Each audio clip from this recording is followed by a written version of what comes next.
Assalamualaikum warahmatullahi wabarakatuh. Perkenalkan, nama saya Jenny Safitri dari Pendidikan Ekonomi Fakultas Ekonomi dengan dosen pembina Ibu Rosra Midani, SPD MM. Baiklah, kali ini saya akan mempresentasikan tugas pertemuan 9 saya berikut ini. Baiklah, kali ini saya akan menjelaskan materi mengenai promosi. Pertama, definisi promosi. Promosi merupakan suatu tindakan menginformasikan atau memperingatkan pelanggan mengenai suatu produk atau merek tertentu.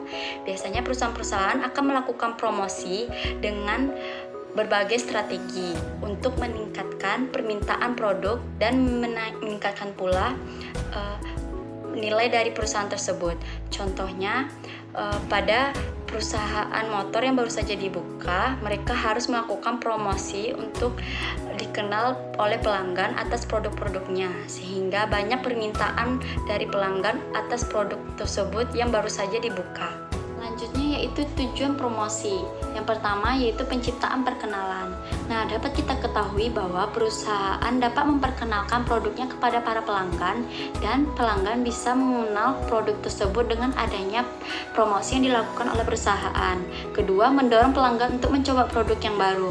Nah, dengan adanya promosi ini, pelanggan akan merasa tertarik dan ingin mencoba produk yang telah dipromosikan oleh perusahaan tersebut.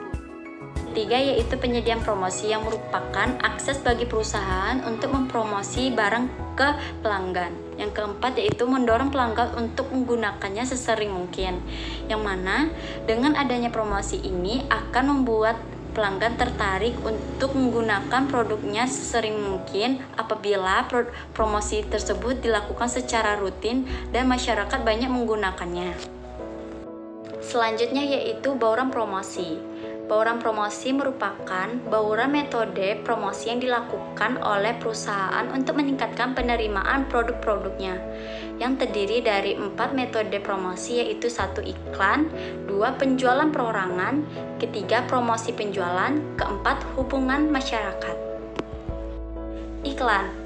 Definisi iklan yaitu suatu presentasi penjualan yang bersifat non-personal yang dikomunikasikan dalam bentuk media atau non-media yang bertujuan untuk memengaruhi sejumlah besar pelanggan. Alasan-alasan manfaat iklan yaitu terdiri dari 1. Iklan merek, 2. Iklan komparatif, 3. Iklan pengingat, 4. Iklan institusional, 5. Iklan industri. Pengertian iklan merek yaitu suatu presentasi penjualan non-personal mengenai suatu merek tertentu, yang mana beberapa merek menggunakan iklan untuk menginformasikan adanya perubahan-perubahan pada suatu produk kepada pelanggan. Contohnya aja Amazon.com yang menggunakan iklan yang secara ekstensif dalam situs-situs webnya. Pengertian iklan komparatif dimaksud untuk membujuk pelanggan untuk membeli produk perusahaan tertentu dengan mendemonstrasikan keunggulan merek-merek tersebut melalui perbandingan dengan merek-merek lainnya. Contohnya, perusahaan Volvo mengiklankan fitur-fitur keselamatan, sedangkan perusahaan Saturn mengiklankan harganya yang lebih murah dibandingkan dengan pesaing-pesaing lainnya, tetapi tetap dengan keunggulan yang dimiliki dan kualitas yang lebih tinggi. Pengertian iklan pengingat dimaksudkan untuk mengingatkan keberadaan produk kepada pelanggan. Biasanya iklan ini digunakan untuk produk yang telah terbukti sukses. Contohnya saja yaitu selai, bubur, dan makanan hewan peliharaan. Pengertian iklan institusional merupakan presentasi penjualan non-personal mengenai suatu lembaga. Sebagai contoh, perusahaan-perusahaan seperti IBM dan ExxonMobil. Pengertian iklan industri merupakan presentasi penjualan non-personal mengenai sebuah industri. Asosiasi-asosiasi perindustrian mengiklankan produk-produk mereka seperti jus jeruk, susu, daging, mie, dan lainnya. Iklan terdiri dari beberapa bentuk, yaitu televisi, majalah, surat kabar, radio, email, iklan luar ruangan, iklan khusus, surat langsung, telemarketing, iklan transportasi, dan internet. Yang kedua yaitu penjualan perorangan. Penjualan perorangan merupakan presentasi penjualan perorangan yang digunakan untuk memengaruhi satu atau lebih pelanggan. Penjualan perorangan membutuhkan usaha pribadi untuk memengaruhi permintaan pelanggan akan suatu produk. Para tenaga kerja akan melakukan penjualan perorangan dalam berbasis retail, basis industri, dan berbasis perorangan. Para tenaga penjualan yang melakukan penjualan dalam berbasis industri atau perorangan pada umumnya melakukan langkah-langkah sebagai berikut. Yang pertama yaitu mengenali pasar target. Biasanya, tenaga penjualan yang efektif terlebih dahulu akan mengamati lingkungan atau pasar yang dituju sebelum melakukan pemasaran pada produknya, sehingga perusahaan dapat memasarkan produk tersebut sesuai dengan lingkungan atau minat dari masyarakat tertentu. Yang kedua yaitu menghubungi calon pelanggan. Apabila pelanggan telah teridentifikasi, maka perusahaan seharusnya menghubungi pelanggan baik secara langsung maupun tidak langsung, melalui email, pengiriman pesan, internet, telepon, dan presentasi secara langsung. Kedua yaitu melakukan presentasi penjualan. Tenaga penjualan akan melakukan presentasi kepada pelanggan dan menjelaskan manfaat-manfaat dan beserta keunggulan-keunggulan dari produk yang akan ditawarkan. Nah, biasanya para tenaga penjualan akan membawa peralatan-peralatan atau perlengkapan untuk menjelaskan presentasi kepada pelanggan, dan juga membawa seperti hadiah atau giveaway untuk pelanggan agar dapat memikat pelanggan untuk membeli produk dan tertarik kepada produk yang ditawarkan. Yang keempat yaitu menjawab bermacam pertanyaan. Nah, biasanya para pelanggan pasti menanyakan produk tersebut dan harus mengerti dan memantapkan apakah produk ini baik untuk mereka dan baik untuk digunakan. Nah, oleh karena itu, tenaga penjualan harus siap menjawab pertanyaan-pertanyaan tersebut dan mengantisipasinya bagaimana supaya bisa menarik pelanggan tersebut untuk dan meyakini penjualan tersebut untuk membeli produk yang telah ditawarkan oleh tenaga penjualan. Kelima yaitu mengakhiri penjualan. Nah, biasanya tenaga penjualan lebih suka mengakhiri penjualan di dalam setelah presentasi dilakukan. Biasanya tenaga penjualan ini akan memberikan seperti potongan harga kepada pelanggan setelah presentasi yang dilakukan, sehingga menarik untuk para pelanggan untuk membeli produk yang telah ditawarkan oleh tenaga penjualan. Yang terakhir yaitu menindaklanjuti penjualan. Nah, perusahaan harus menindaklanjuti calon pembeli atau calon pelanggan mengapa mereka tidak membeli atau tidak menggunakan produk yang mereka tawarkan.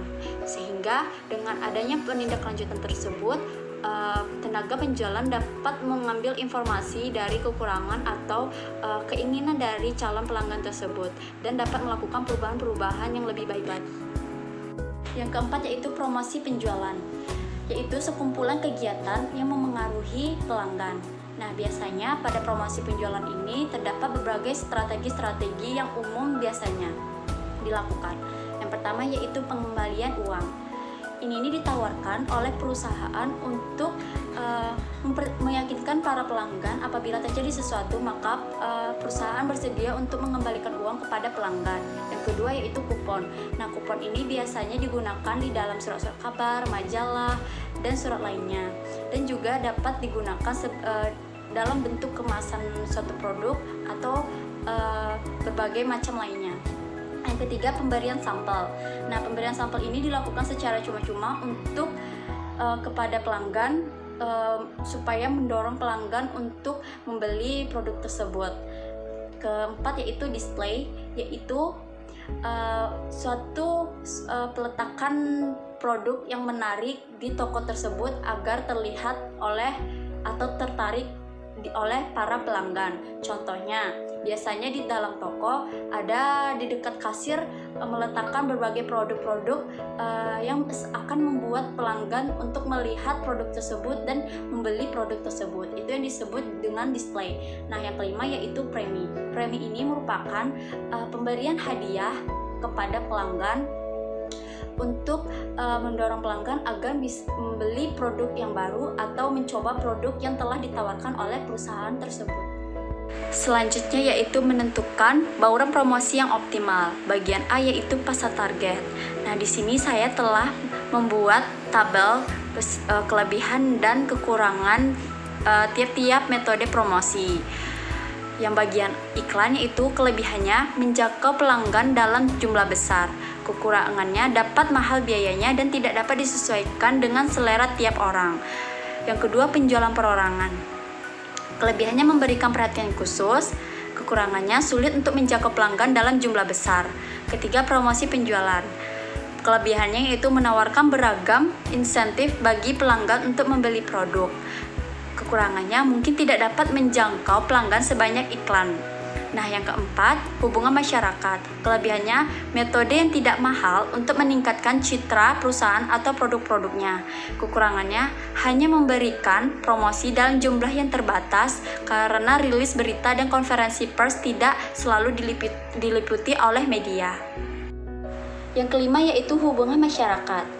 Istilah hubungan masyarakat merupakan tindakan-tindakan yang diambil dengan tujuan untuk menciptakan atau mempertahankan suatu citra produk yang menguntungkan. Nah, jenis-jenis strategis dari hubungan masyarakat ini yaitu acara-acara khusus, rilis berita, dan konferensi pers. Pengertian acara-acara khusus yaitu beberapa perusahaan akan mengikuti atau mensponsori acara-acara khusus yaitu seperti perlombaan. Yang kedua yaitu rilis berita, di mana perusahaan menginformasikan produk atau operasinya kepada publik.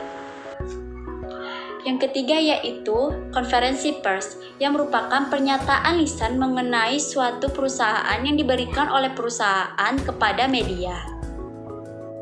Selanjutnya yaitu perbandingan strategi, di mana terdiri dari dua strategi, yaitu satu, strategi menarik, dua, strategi mendorong. Nah, dalam strategi menarik ini terdapat dari urutannya, yaitu promosi, pelanggan, retail, grosir, dan produsen. Nah, dalam strategi menarik ini, perusahaan yaitu secara langsung mempromosikan atau menginformasikan produknya kepada pelanggan, sehingga pelanggan tidak perlu menanyakan atau mendapatkan informasi dari pihak retail. Nah, pelanggan langsung membeli atau bisa mendapatkan produk tersebut kepada pihak retail, dan pihak retail bisa membeli barang atau produk tersebut ke grosir atau produsen. B. Anggaran promosi. Anggaran promosi merupakan sejumlah dana yang telah disisihkan untuk membiayai seluruh metode promosi dalam periode tertentu. Nah, anggaran promosi tertentu akan dipengaruhi oleh beberapa karakteristik berikut ini. Yang pertama yaitu fase siklus hidup produk. Yang kedua, persaingan. Yang ketiga, kondisi perekonomian. Dalam persaingan, di mana perusahaan-perusahaan melakukan persaingan atas iklan atau produk yang mereka tawarkan kepada publik. Nah, di mana perusahaan-perusahaan ini akan melakukan ekstensi untuk mempertahankan pasang pada pasar yang mereka tuju.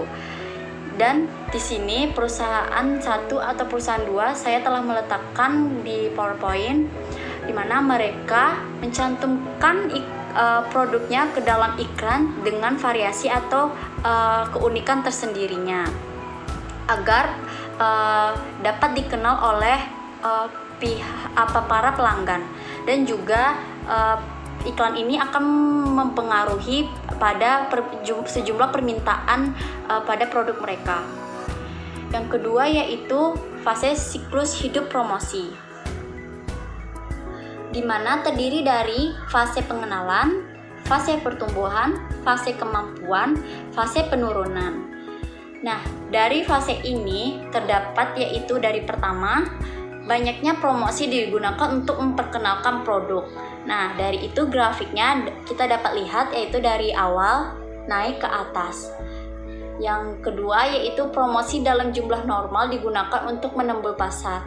Nah, ini nih pada grafik tersebut itu meningkat dari fase pengenalan tersebut ke fase pertumbuhan dan akan meningkat lagi pada fase kemampuan. pada fase penurunan ini akan terjadi penurunan, di mana jumlah promosi yang rendah. Ketiga yaitu kondisi perekonomian. Dalam kondisi perekonomian stagnan, maka perusahaan dapat mencoba untuk mempromosikan produk-produknya. Untuk mempertahankan permintaannya, maka perusahaan dapat meningkatkan promosinya. Di sini saya telah meletakkan ilustrasi dari kondisi perekonomian yang dilakukan oleh perusahaan. Baiklah, sekian dari hasil presentasi saya hari ini untuk memenuhi tugas pertemuan 9.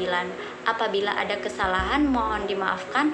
Wabillahi taufiq wal hidayah. Assalamualaikum warahmatullahi wabarakatuh.